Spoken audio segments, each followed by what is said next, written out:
Welcome to The Stacks, a podcast about books and the people who read them. I'm your host, Tracy Thomas, and it is the Stacks Book Club Day. The wonderful Mychal Denzel Smith, author of Stakes is High, is back to help us break down our June book club pick. It's The Undying, a meditation on modern illness by Anne Boyer. We talk today about the cancer industrial complex, the sexism associated with breast cancer, and the ways that form and content can work together or be at odds with one another in storytelling. There are no spoilers on today's episode. Be sure to listen all the way until the end of the show to hear our July book club pick.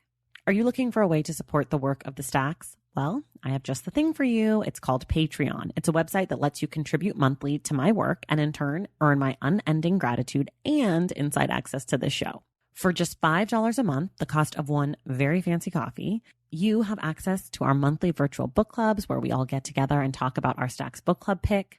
You also earn shoutouts on the show, discounts on merch, and mostly you get to know that your money is making the show possible every single week. So come join the Stacks Pack at patreon.com/thestacks. I'd like to give a special thank you to our newest members, Marianne Murphy, Valerie Schneider, Natalie Aiken, Allison Pfeffer, Ezra Rahima, Jill Ford, Jacqueline Ballantyne, Mary Monslav, Melissa Nix, and Francis Node. Thank you all so much for your generosity. Okay, now it's time for my conversation with Mychal Denzel Smith about The Undying by Anne Boyer. All right, everybody, it is the Stacks Book Club Day. I am back with the wonderful Mychal Denzel Smith. Mychal, welcome back. Thank you so much for having me again. I'm so happy you're here, especially to talk about The Undying by Anne Boyer that you picked. So usually I go back and forth with authors on the book, but you said you wanted to do this, and I did a quick Google search, and I was like, yes, we're going to do it. And I didn't know like anything else, and I'm really glad you picked it. I guess let's start there. What made you think this would be a good book for book club? So I think I bought the book as so many of us do. We like buy a book when it first comes out or we first hear about it, and then it sits for a little while. Mm-hmm. You know, the problem of every sort of book nerd is that you have way too many books in the to be read pile to actually get to. And then it like won the Pulitzer, and I was still like, oh yeah, I need to read that. And like I'd heard so many amazing things about it. But then I finally, some advice I got from a friend when I started teaching was to assign at least one book per semester that you want to read but haven't gotten around to, so it'll make you read it.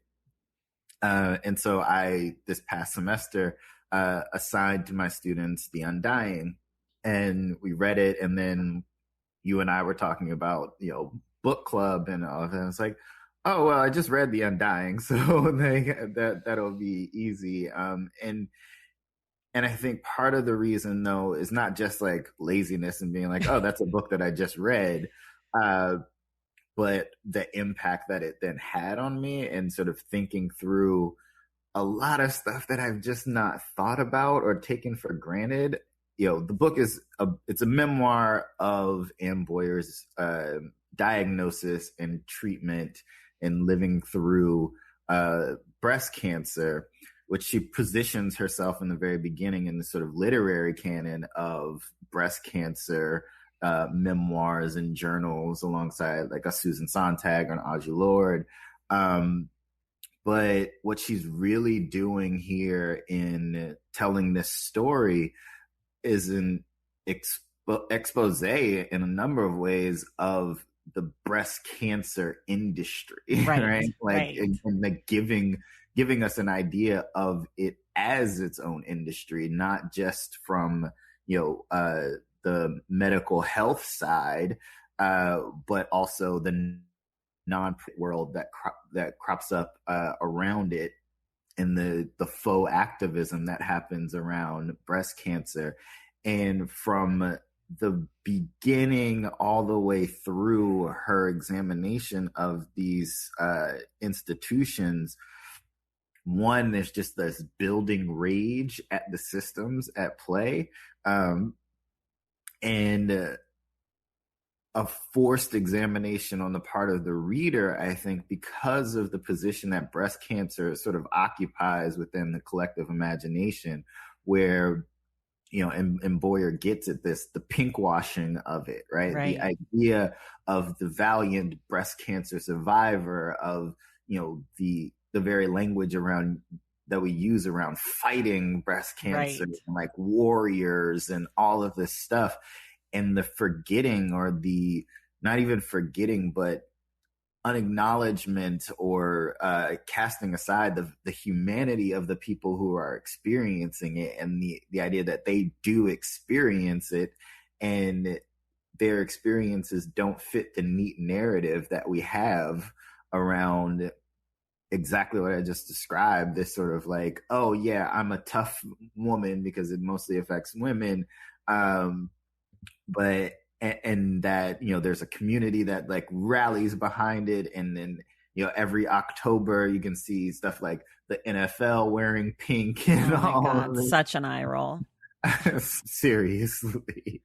But, what about the experience of someone who lives through it, lives through the diagnosis, lives through the isolation, lives through the deterioration of relationships, or, just basic human desires for touch and love and all of that? And then what effects do the treatments have on your body? What are you thinking about if you learn, like Boyer does, and we can get into all of this, the environmental impacts of the treatment that you're receiving, right, the like financial cost, and then on the other side of it, when you do survive, how you're forgotten, right? Right? Like, right. And how, unless you sort of like mold yourself into the perfect survivor that then is like touted around and put into the nonprofit industry as a mascot and emblem of everything that they've wanted to sell to people in order to keep the nonprofit industry, right, going.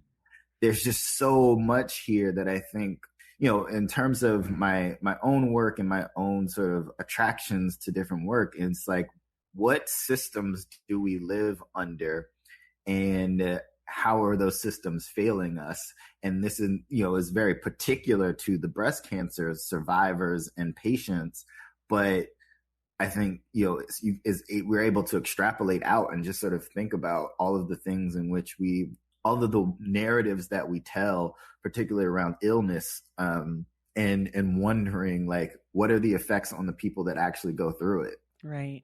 Right. Well, thank you all for listening. Mychal just did the entire book in like 5 minutes, and that was an amazing episode of the podcast. I'm going to go take a nap. No, I mean, you really touched on like all of the things I want to talk about today in detail. Mm-hmm. This is sort of more of a cursory question, but I always ask people this. Generally, what did you think of the book? It was a little slow going, honestly, in the beginning of the book. Yes. I wasn't taken by it initially. It took me a while to sort of see exactly where Boyer was going in the way that she was building the narrative, right? I jumped into it. What I'd heard so much of was just like Boyer's command of language and like being really amazing on the sentence level. And I wasn't getting a whole lot of that at the start. Mm-hmm. But what I liked about it later, and then sort of loved about it afterward, is one, the construction of it. She's sort of building this crescendo of anger, right? Mm-hmm. And then it sort of drops off and then becomes a little more formally inventive. She's a poet, and then she's sort of like playing with that. Right. And then also at the end, kind of walking you through the writing process. I mean, she does that throughout the book, but there's a lot there in terms of like, what does it mean to be writing a memoir? What does it mean to be writing through the pain, writing through and like the fog of her own sense of like, of her own brain, as she's attempting to make sense and make meaning out of all of this. And then also do this critique of an industry that doesn't come under much scrutiny. So I think there were so many different elements at play that like you have to give it a little time to build. And you have to have a little patience, or maybe it grasps you and at the It outset. didn't. I really struggled with it's interesting because in the epilogue, she has this part where she's like, if this book is successful in any way, it will be because of who I am and what I went through and being a survivor. And it will have nothing to do with the form of the book. Mm-hmm. And that line really stuck out to me because I struggled so much with the form. I actually don't think that the form was the best part of the book. And I Mm-hmm. think she was kind of saying that in a way that maybe she felt like the form was great and like she was proud of kind of because it's kind of funky. Like it's like these almost like vignettes Yeah. on a topic. And so to me, I just couldn't get into it. And so I eventually switched to the audiobook actually, because I was really struggling with focusing and like wanting to keep reading it off the page. And the audiobook really helped, but I do think I missed some things because when I was going back to prepare for this, I was like trying to find sections and I was like, I don't remember that sentence at all. Like I don't remember that. But the content I think was extraordinary. I mean, you laid out so much of what's impressive about the book, and it's a short book. And because the form, there's even less words than a normal 250 page book or whatever. Like there's not that much text. Like she really crams a lot in. And what I found to be really impressive is that the book is highly emotional. Like I think she's tapping into the not emotional, like hysterical woman, but I mean emotional, like she's tapping into the reader's emotions and she's tapping into the different feelings of what she's going through, but she's also bringing like data and dates and history, and she's also bringing art. And so for the sheer amount of tech richness in the text for such few words and for so few pages, like that was really impressive to me. And I also really liked the way that she led me to question the way that we do things that really don't make sense that I'd never stopped to think about. And I think some of that is like, I don't know if you listen to the episode of the Ezra Klein show with Tressie McMillan Cottom, and they talk about how like disability, it's not a matter of if you're going to be disabled, but when.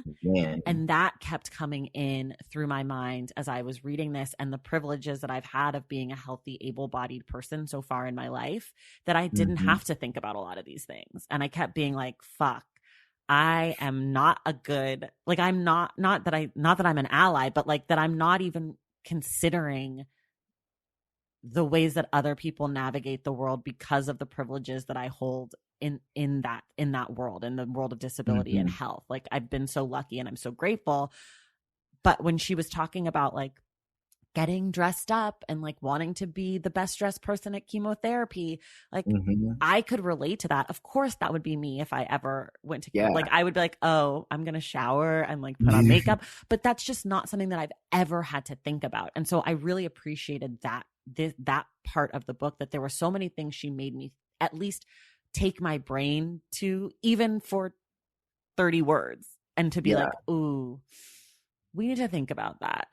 Yeah. The line between being a healthy person and sick person is so much thinner than most of us want to think about. And that, you know, exactly what you were saying about that, the conversation between Ezra Klein and Tressie McMillan Cottom, you know, it's, we think of these things as fixed categories, and we don't think of ourselves as the potential sick person, right?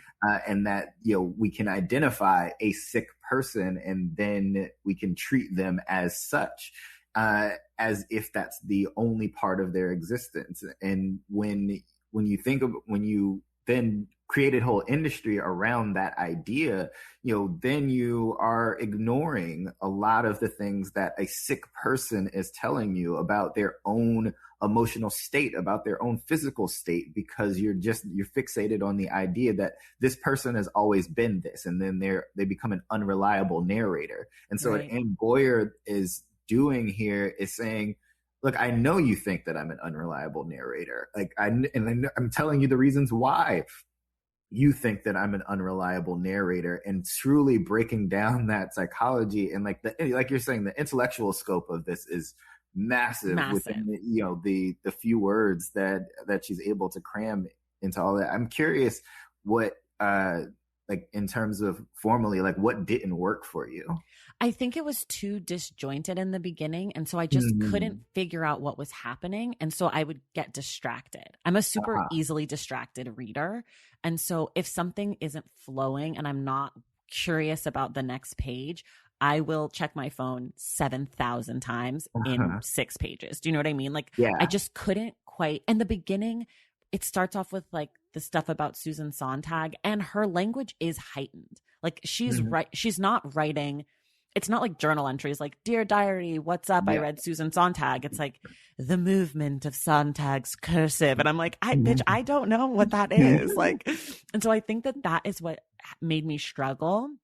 And also like there's the paragraph breaks, and then Mm-hmm. there's also like the page breaks. And so when I was looking at it on the page, I couldn't quite figure out what was happening, because usually those things are cues to me when I'm reading prose. And it's probably because she is a poet and they play so much with form on the page Mm-hmm. that she was doing that same thing in her prose. But I think it was confusing me a little bit.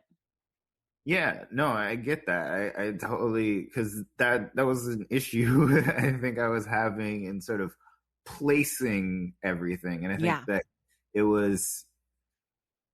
But eventually, I think what I got was, yes, she was playing in the beginning and doing those things, but that a large chunk of the book is a sort of linear narrative, right? Like it just moves through. Oh, I was diagnosed, then I was treated, Right. and then this is the post treatment, all of that, and the dealings with her her financial situation, her employment situation, all of this stuff, and like, and I Right. think that then Lynn drops off and she's done telling the story that is imbued with all of her anger, and then she sort of then she starts doing a little more even with the form, and I think that the second half of that or last third of it or so is like even more so like out there in terms of like being disjointed and not necessarily following anything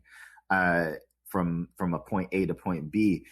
I think where I came to was like, yeah, in the beginning, this was difficult to follow because it like felt like there were digressions that Mm-hmm. into like an art criticism, and then like that felt like, oh, I'm not placing how these are related to one another.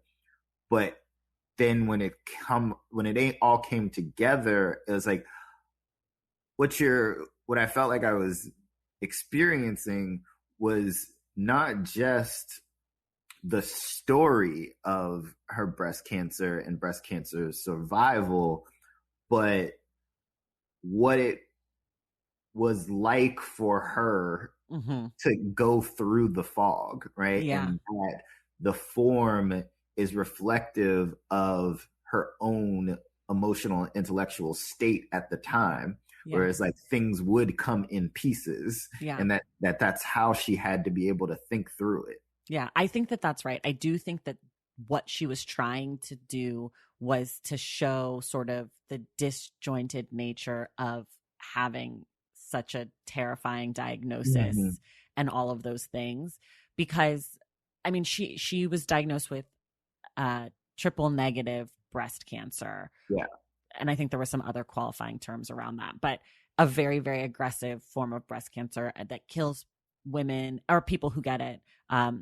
The younger they are, the more they die from it. And she was 41. And so I think that there's definitely like the trauma of Mm-hmm. that shocking diagnosis. And I mean, she says, like with cancer, um, I can't remember the exact quote, but she's talking about how it's like you only feel sick once you get the diagnosis, but the day before Mm-hmm. you felt totally fine, Right. unless it's gotten really bad and it's gotten bad enough for you to go in because you feel sick. But like that the tumor was there, and then when you find out about it, all of a sudden the tumor hurts, and I like, Mm-hmm.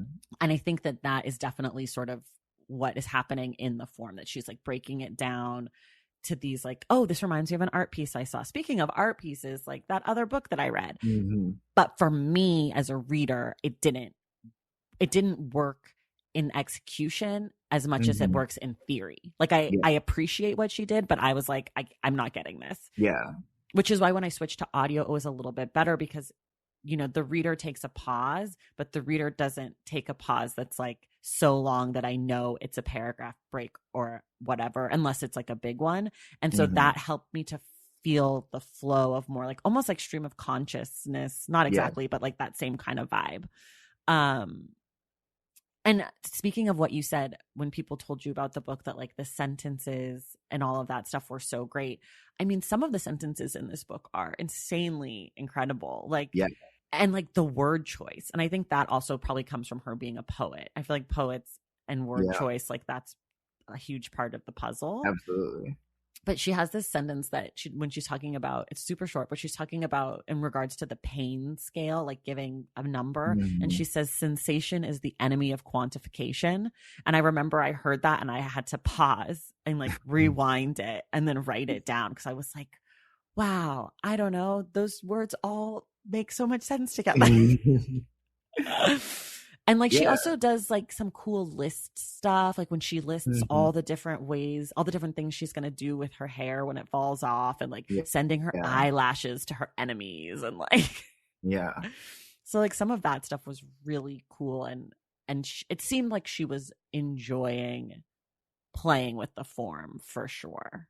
Definitely. I think there's a lot of sentences that I was impressed by, but I think also one of the things that really stuck out to me um, is when she's sort of describing going into that room where all of the other chemo patients are, and exactly that moment that you're talking about with regard to like quantifying her pain, and everyone's sort of like trying to tell how much it actually hurts, and they're being told that no, it's not With the actually. needle, with the big Yeah. needle, yeah. And what she does there, though, is she never actually attempts to describe the pain itself. Like she resists metaphor or simile or anything that we would be, I think a lot of us are accustomed to. Right. She only describes the process, Right. and she only describes exactly what's happening there. And I think that like a lot of that is her like her admission or sort of grappling with the fact that like you can't really describe pain to people and like make them understand it. Right. Like you go through it, but language fails you. Like Mhm. you think that you're like capturing something that's relatable to an audience, whether they be listening to you or reading your work, but everyone has their own different markers for what that experience might be. And she's very concise and deliberate in just sort of like saying, this is just what happens. Right. And so you can read into it yourself, like, what would my reaction to that be? And how painful might that experience be for me? And I think that placing a reader in that position was really masterful to me, in that like she resists sensationalizing as she does so much of the book, and just sort of being like, I'm not trying to convince you of the amount of pain that I was in.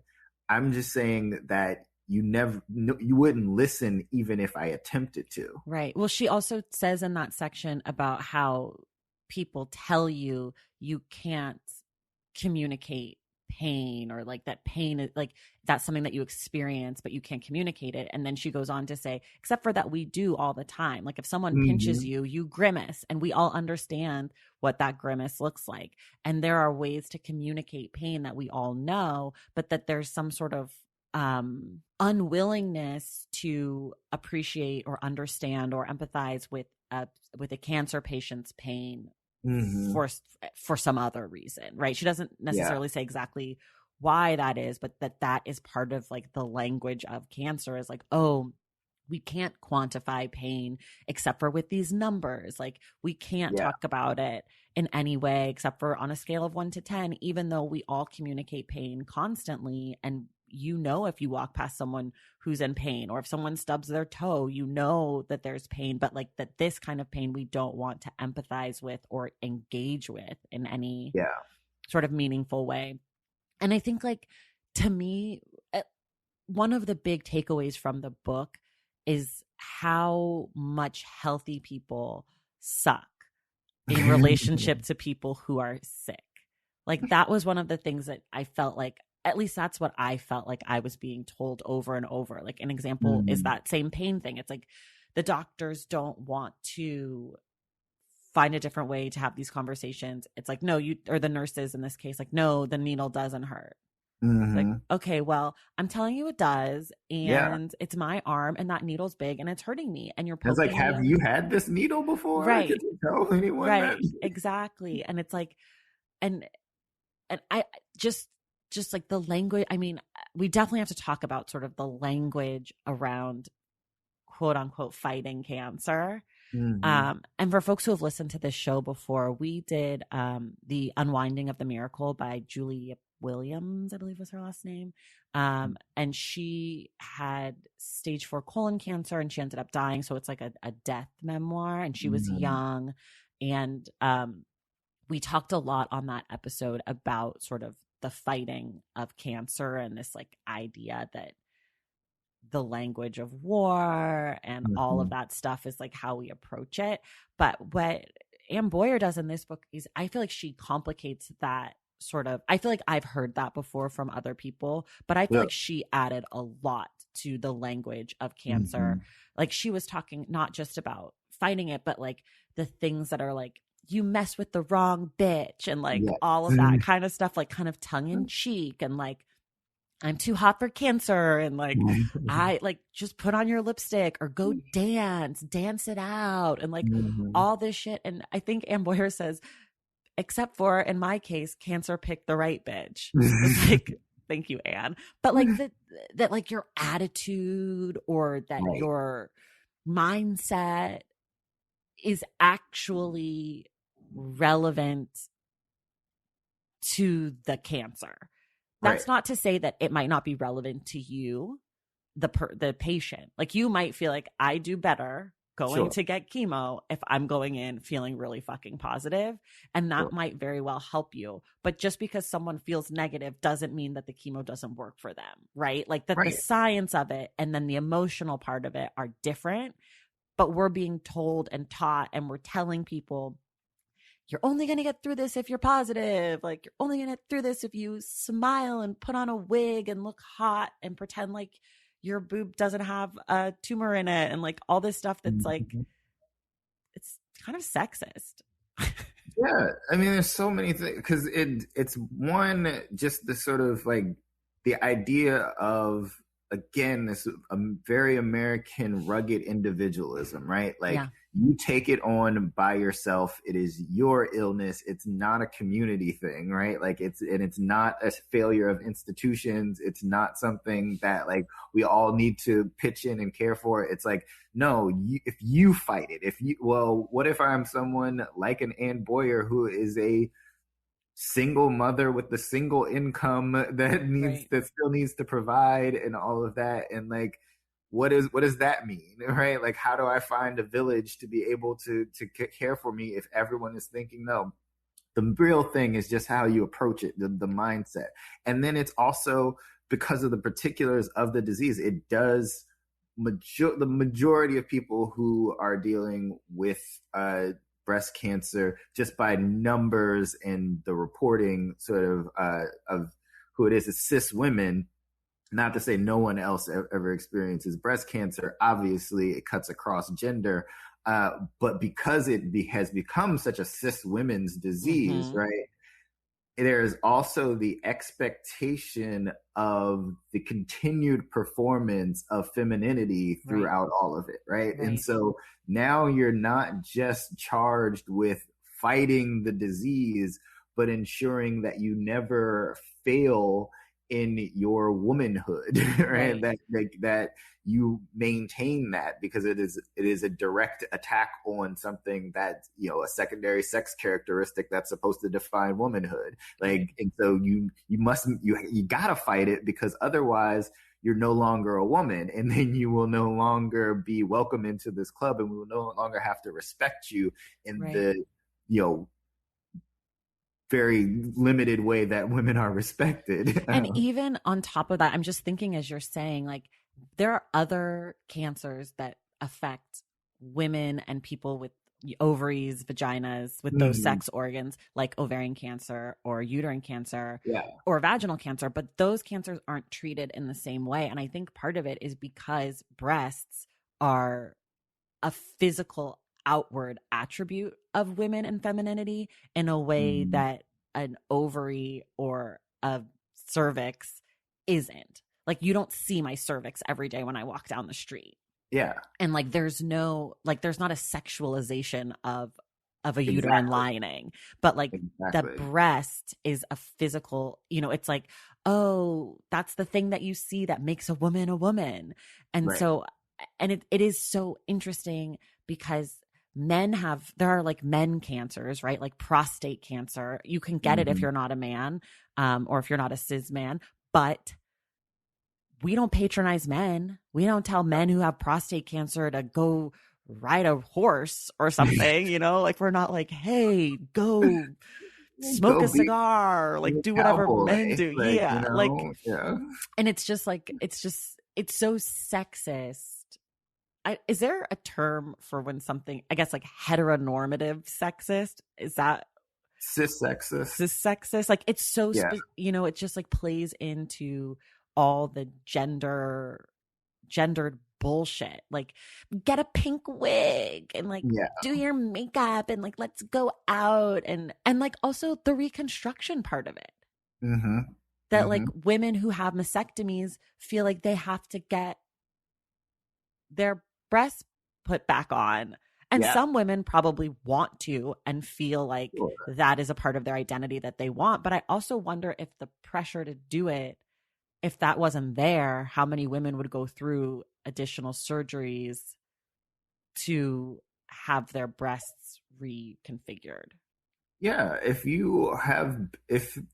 part of your identity is wrapped up in like a sexist vision of what femininity and womanhood looks like, and but you also then receive attention and validation for the meeting and performance of those values, and then one aspect of that is taken away, would you not want to reclaim it? Would you not want to, Right. like, because you're fearful that then, like, you're going to be forgotten, discarded, all of these Right. things. And so you're like, no, I need to hold on to some part of this because I will lose the sense of self that I've built here. And that not only that, I will be further devalued, that I Right. will be a woman with that is not truly a woman because I lack this one physical characteristic.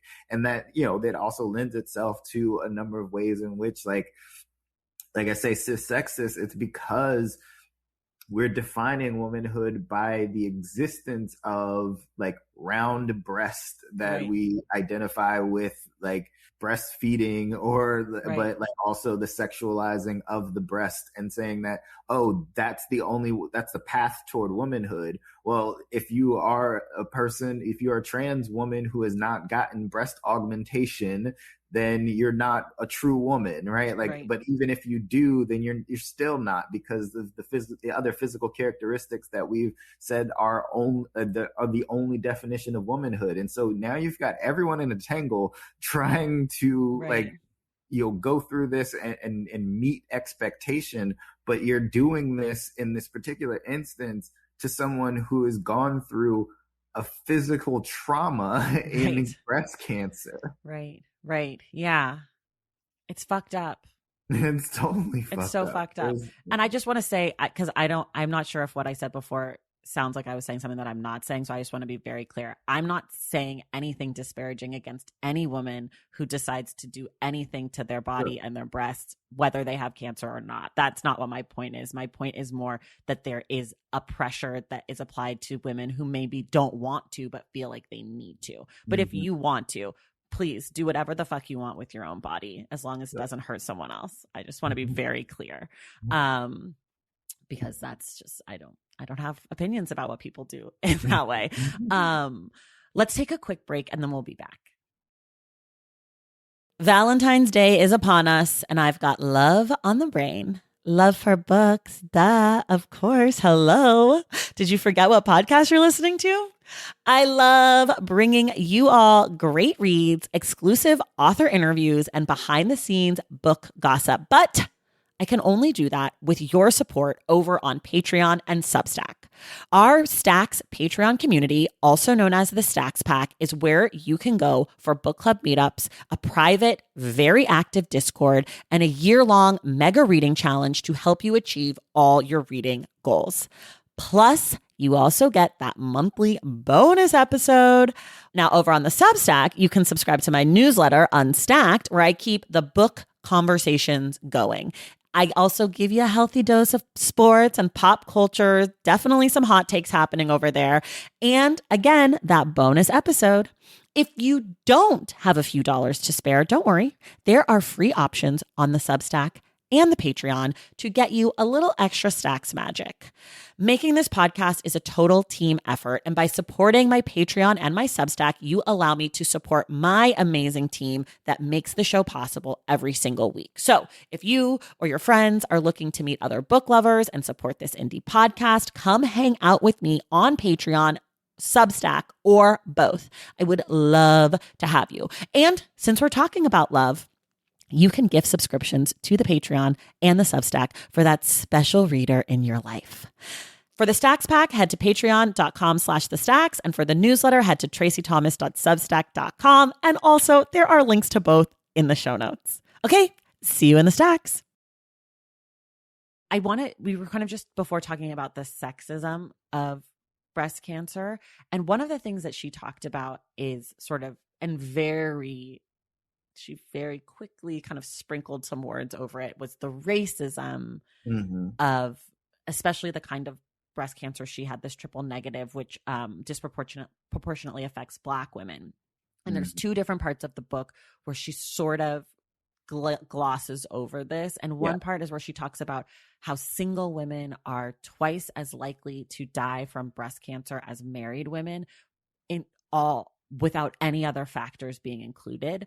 But for me as a Black woman, I couldn't help but think that the singleness of Black women is a factor in and of itself, because Black women are the most likely to be single of women. So I found that for her to kind of say without taking in any other factors, I'm like, yeah, but even that sample size is going to be disproportionately Black, because Black women make up more single people. And then later she talked about how part of the reason that she thinks that triple negative has the least options for treatment and is because it disproportionately affects Black women. And I found that to be interesting, and I'm glad that she said that. But the two times that she kind of brought it up, I felt like she didn't really engage with that part of it. And of course, that's not her experience, but I feel like other things she went deeper, and I was sort of like, come on, Anne, say it. Just say it.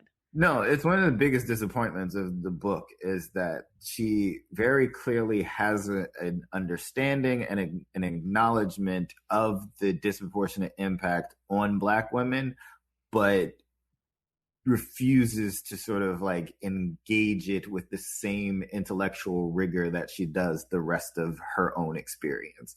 And you'd be like, oh, but it is still the memoir form, and so it's much about her experience, and that's fine, except that what she's doing so much of is using the personal experience as a launch pad for an institutional critique. Exactly.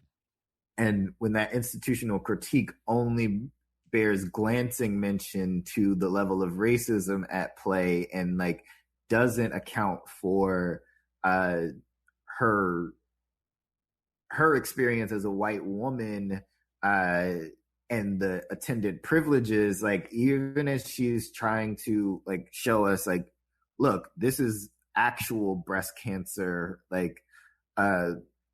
this is the actual, or this is at least one narrative that doesn't fit into the mold of the breast cancer narratives that have been trotted out and praised publicly. Well, it what it doesn't account for, or doesn't really attempt to account for, is that her narrative is still subject to and uh, buttressed by her whiteness, and Right. she doesn't really do enough work there to feel like, okay, you've given all of your sort of intellectual weight to this question as well. Right. And I think that like the omission of Black women or Latinx women or any other racial group, and I would say also trans people, Mm-hmm. I think the choice to not include them, we have to consider that a choice that she made because she includes so much stuff that's outside of her own personal scope and experience. Mm-hmm. And she goes out of her way, you kind of in the hoax section, to talk about other women, those other women's experience via the YouTube videos. And Mm-hmm. there's never really, I don't believe, there might be one mention, but I'm pretty sure that, you know, when she's in the chemo room, there's never a mention of the racial breakdown or demographic of those Mm-hmm. people. There's no engagement with race. And when she admits that her kind of cancer is most found in Black women, to me, that's a choice. You Mm-hmm. know, like it's not like she had to go reach out further than the kind of cancer that she had or reach out to anything outside of what she was experiencing. And, you know, it's a bummer. Yeah, it's a choice that, seems to be not in line. What I can see in the decision making there is saying essentially, look, I know that all of this Right. exists and that I would love to do all of that work, but there's also this primary mission that is the attack on these institutions and this narrative, and that I have to do the breaking of that narrative here and leave the rest to someone else. That, like, hopefully this book is sort of like the Right. just the first shot into that, and that, like, this opens a space for the proliferation of more of these kinds of narratives rather Right. than the accepted nonprofit corporatized narratives of breast cancer survival. And so I can understand from the craft perspective in sort of political mission of, like, doing the first shot Mm-hmm. to be able to do that. But what it then signals is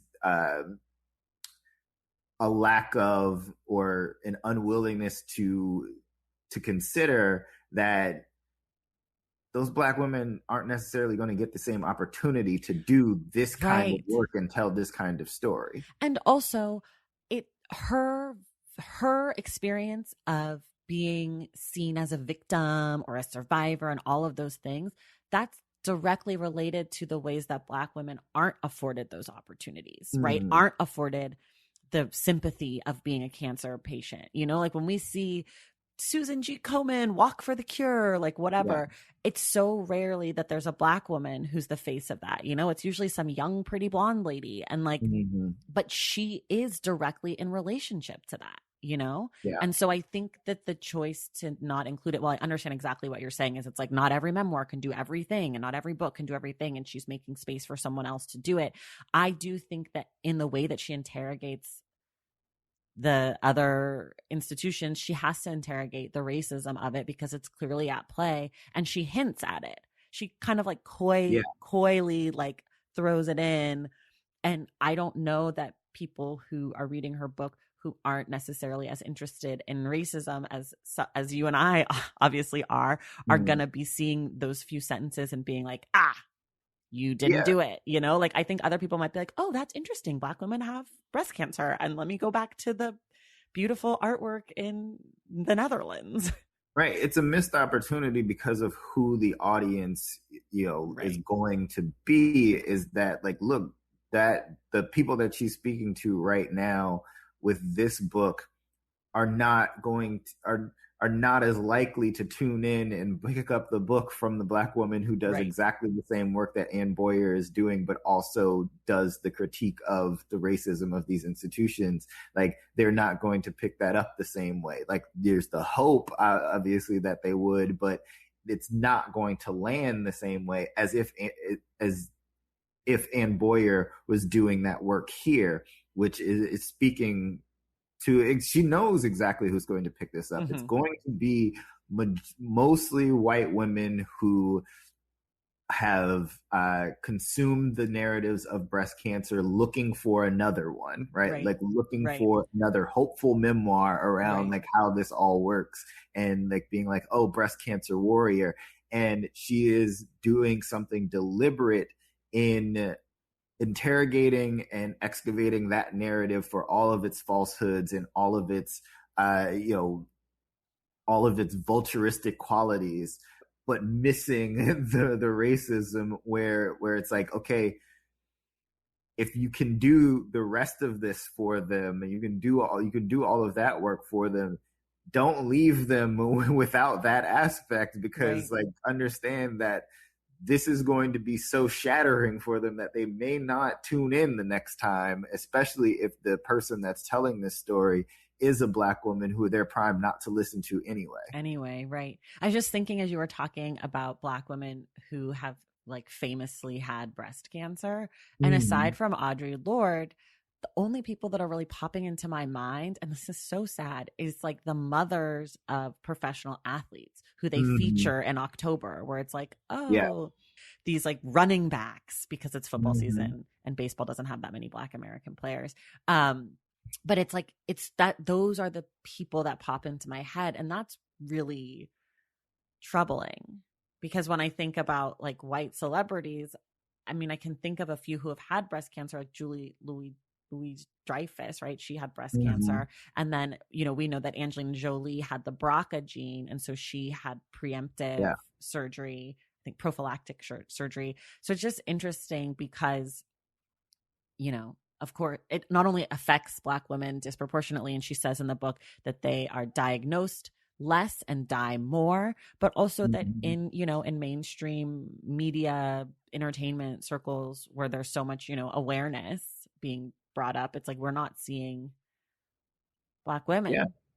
Yeah, I mean, Audre Lorde's the only example that she can bring up when she's situating herself in the sort of literary lineage, right? Like, that's the only Black woman example. And like, if again we're being subject to the singular narrative, and that exactly what you're saying, it's not as if we don't know the statistics at hand, but the face of breast cancer continues to be a white woman, in part because of like a lot of the things that we brought up earlier, where it's like, who is then the embodiment of societal's desired femininity? It is going to be white women, and if they are suffering, then therefore it must be a problem.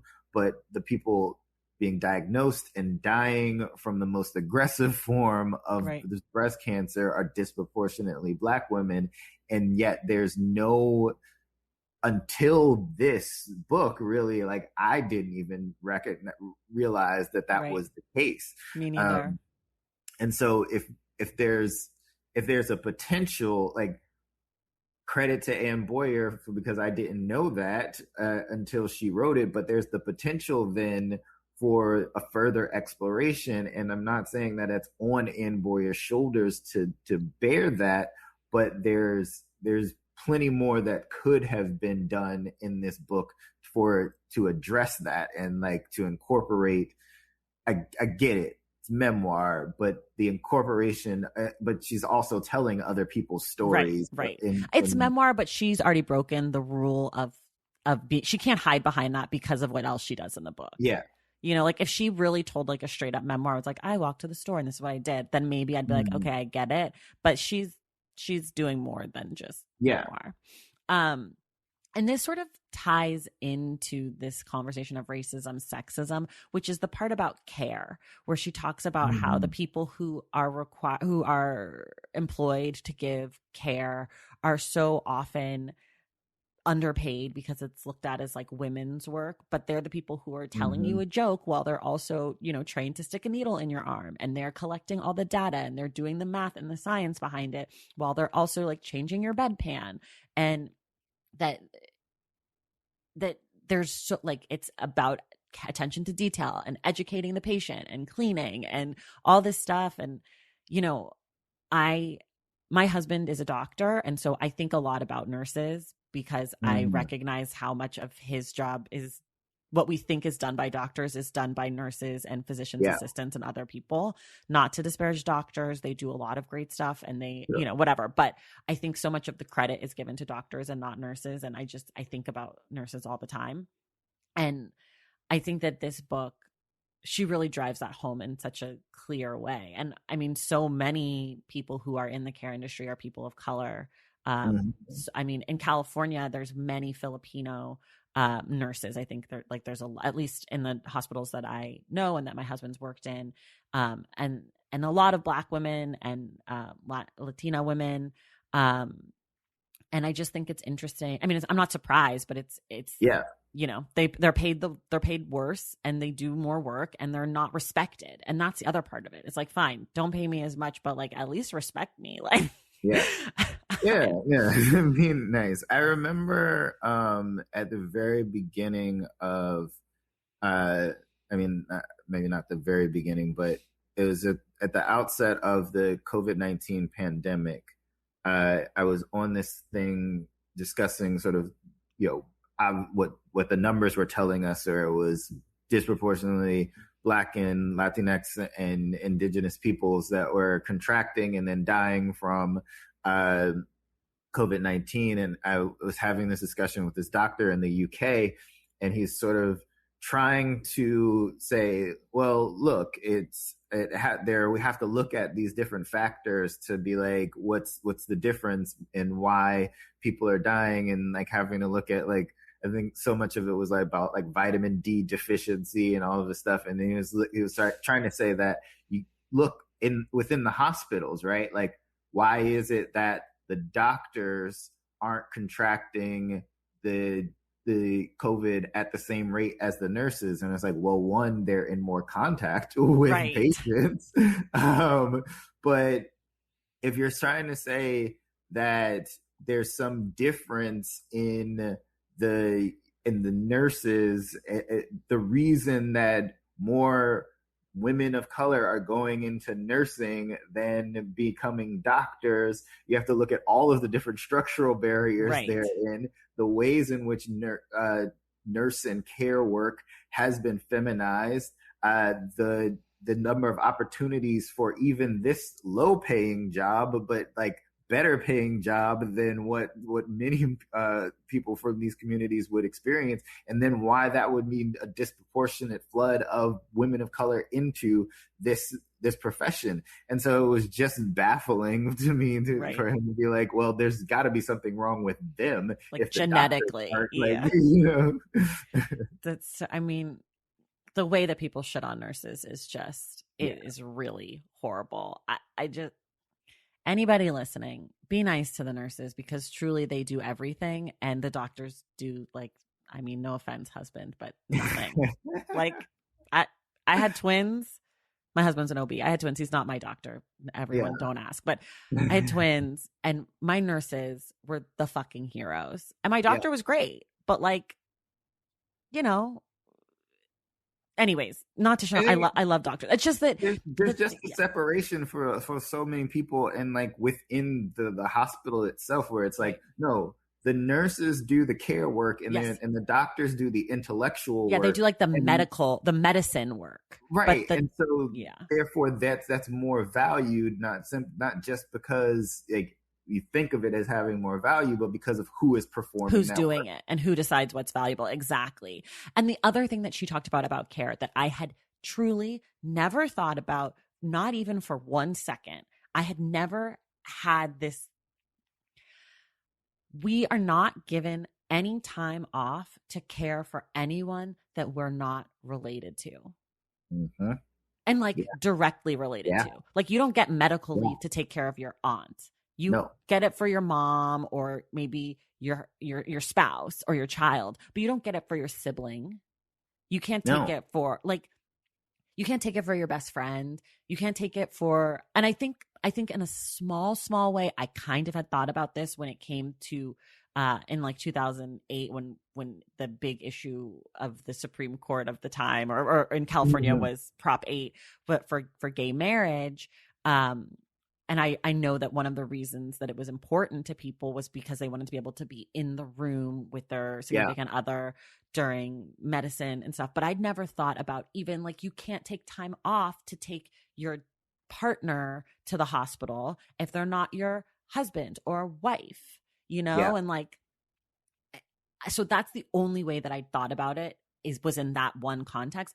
But in an even bigger context, like you can't take time off to take your best friend or cousin or coworker who lives alone and is disabled Yeah. or whatever. Like we know that, I mean, I don't even think we have to spend too much time on the American medical system because we Yeah. all know that like health insurance and all of that shit is fucked up and it's too expensive and like what a waste of time.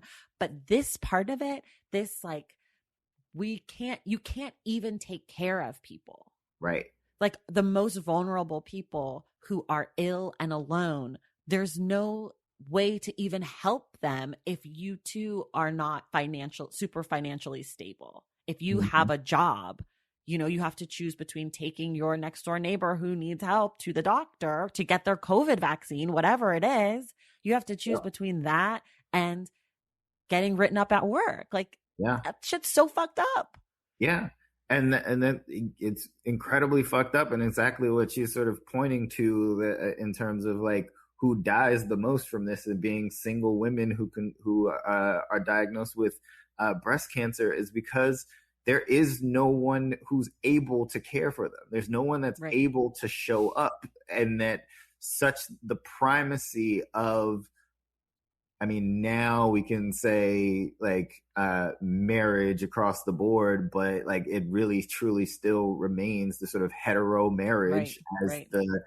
the family unit, but then it's also the care unit. It's the only people that you're supposed to rely on are the two people that are in this single unit, and that like that the idea that all of that be foisted on one person's shoulders and then not account for anybody who's not in one of those particular unions or is Right. single or what have you, to say that no one's allowed to show up for you. Like, Right. what is that message that you're Right. saying? Like, no one is allowed to show up for you without great risk to their own livelihood. And Or so, just being wealthy, like yeah, being able to, like, if you're not independently wealthy or able to be fine missing work, then if your friends aren't rich, basically you don't get help from your friends. yeah.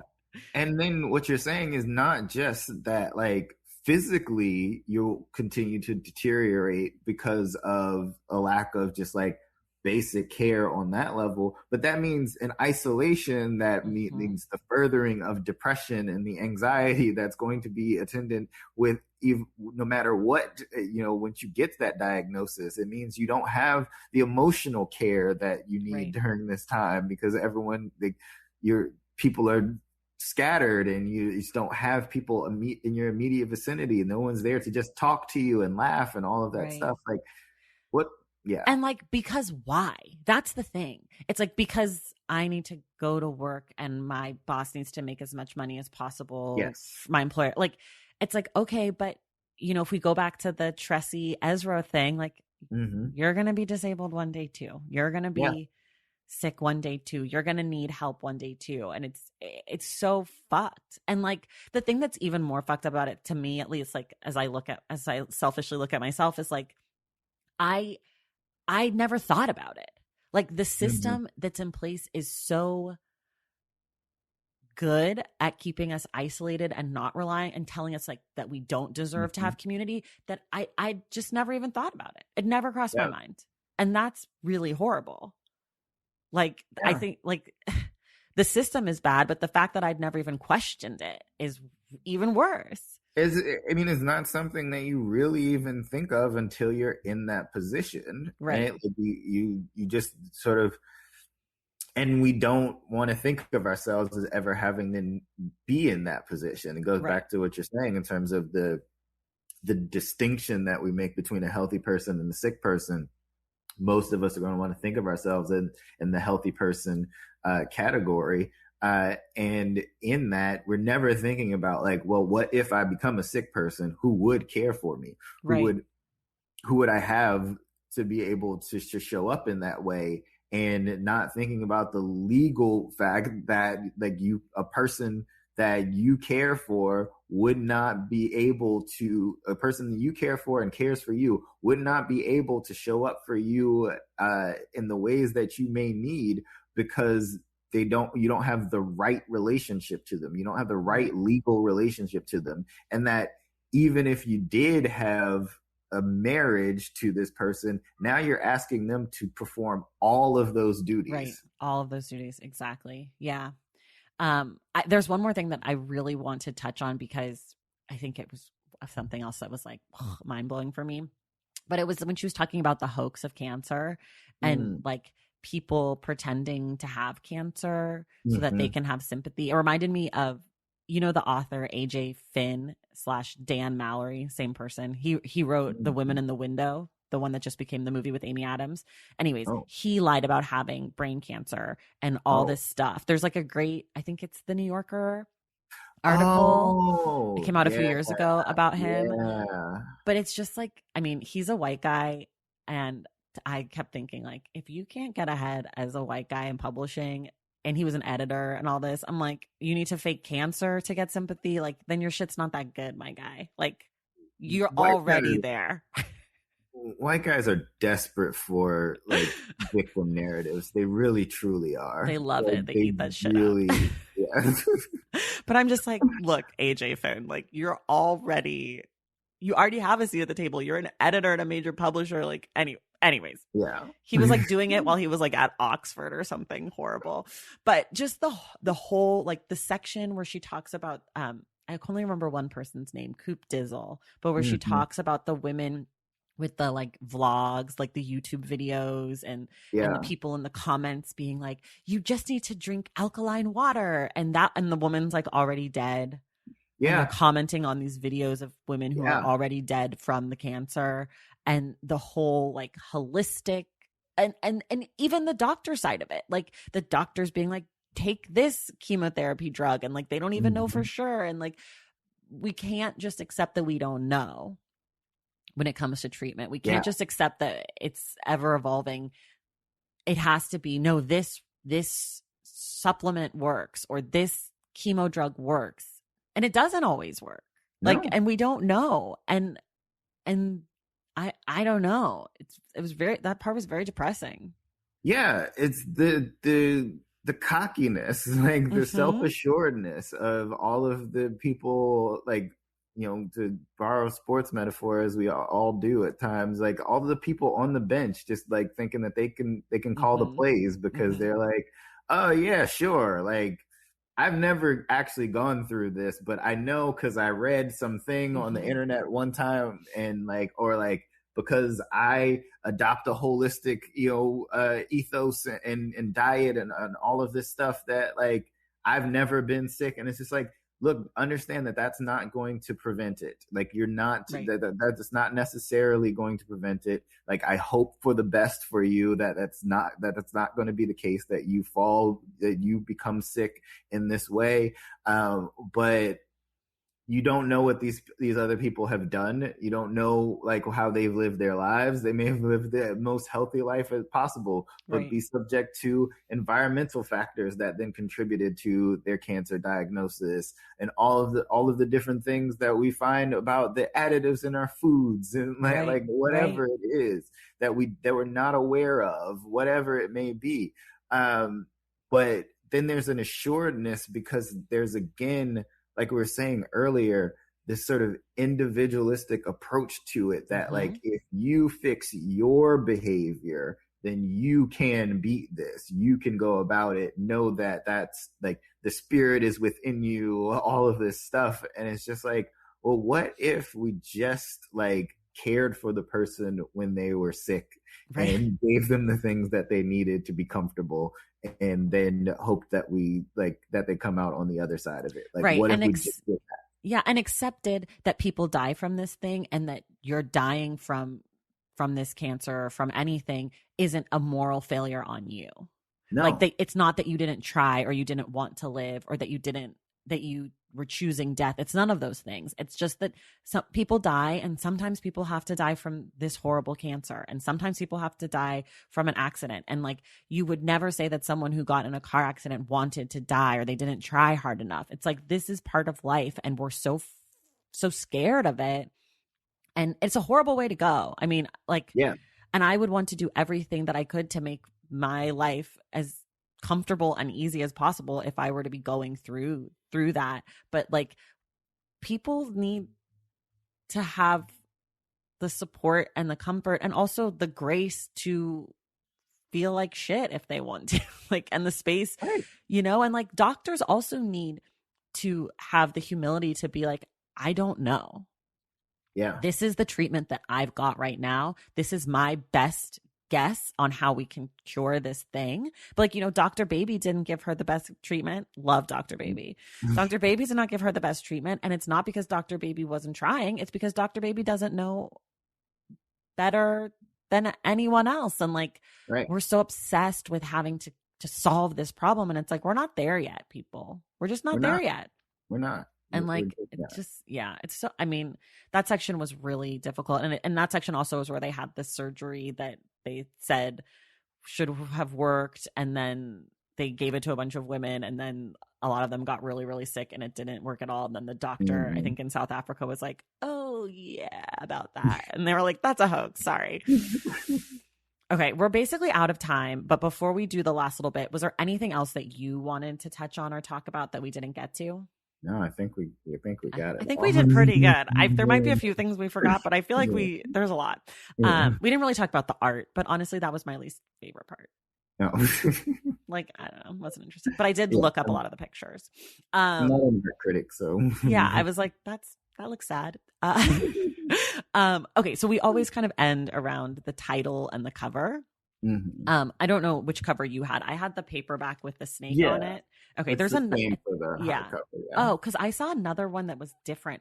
Because so the title of mine is The Undying, and when I looked it up on the internet, one of the subtitles is a meditation on modern illness, but the other subtitle I saw is The Undying, and then it's all these words down the side: the undying, pain, vulnerability, mortality, medicine, art, blah blah blah. And I thought that was really interesting that there are different titles. Does yours have the Pulitzer sticker on it or no? It does not have the Pulitzer sticker. I got it before that. Yeah. Because I definitely was like, oh, there's two different subtitles, and that's a very interesting choice. I didn't realize that because I hadn't seen the new subtitle because it took me a long time to realize all of these words on here were the subtitle. Yes, same. I have seen that before, where it's sort of like a book will come out in the hardcover with one subtitle, and then they change the subtitle for the paperback, maybe thinking that like people didn't get the first one the first time, that like there's more clarity the second time around, and that like that's part of like the failure of a book, and maybe if it didn't sell what people thought it was going to sell or whatever. I've seen that some like changing it to be a little more provocative because like the first time around it didn't. But I think that's probably my guess on this one would be that it just needed to be a little more concise because people didn't understand. I think the one that I found was the first one. Oh. But I don't know. I only thought that because I have the paperback, but you're telling me, I don't know. Maybe it was the British edition. I don't know. I was looking on bookshop.org. It's the long subtitle, but when I went on Amazon, they had a shorter subtitle for a hardcover. So maybe that was the British. I have no idea. Yeah. But I do like the title, The Undying, because at first I didn't understand it. But towards the end of the book, she said, now that I started my process of undying, and it made sense because I was thinking of it as like the undying. But she's saying it like the undying. No, I was sorry. I was thinking of it as the undying, but she's talking about it's the undying. No, I can't. I'm doing it wrong. Basically, I was thinking of it as like people who are undying, but she was talking about the process. She was talking about the verb of undying, and I was thinking of the noun of undying. I don't know. No, yeah, but it's just like the idea of like being like, oh yeah, I had cancer and I was dying. Mm-hmm. It got cured to the extent that it can be cured, and now I'm living a life after that. Like I must be undying. Yes, Like that's right. You did it right. Undying. It's the un. Yeah, I thought that I hadn't thought about it in that way until I got to the end of the book where she was like, and now that I'm undying, and I was like, oh, yeah, I'm so dumb. Not at all. But I do like the cover with the syringe and the snake and the like different amounts being the different words on the like scale, like the measuring inches or whatever. I'm really into a book cover that's sort of just giving me what the book is. Yes. Like I don't want it to be too abstract or like I just want to know what it is that I'm getting into. And like here it is, The Undying by Anne Boyer, and then here we have all like this as the subtitle, like giving me exactly what the book has encapsulated here. And the artwork, you know, you can interpret all of these different ways, but really like you're looking at a syringe that you associate with that you'll associate with the medicine world, but you can also associate with drug use. But like this snake coiled around it lets me know that there's something fucked up about like what's happening that right. You know, I need to be wary of, that I need to examine further before like diving into what I think is supposed to be helpful.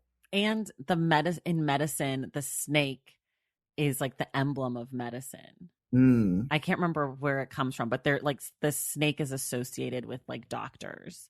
So like a lot of things will have like snakes on it for medicine.